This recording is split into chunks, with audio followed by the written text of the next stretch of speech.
মাশাআল্লাহ পরোটাটা অনেক ফুলেছে এবং দেখতে বোঝা যাচ্ছে অনেক খাস্তা। আমি ভেবেছিলাম সঙ্গে সঙ্গে বানাচ্ছি দেখে পরোটা ফুলবে না, সফট হবে না। মাশাআল্লাহ অনেক সফট হয়েছে।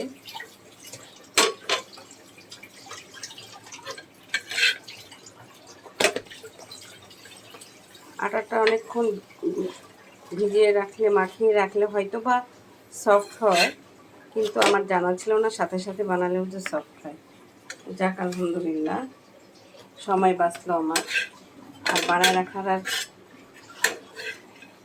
মানে মাখিয়ে রাখার সময়টা আমার বেঁচে গেল। আমি এখন থেকে সঙ্গে সঙ্গেই তৈরি করে ফেলবো।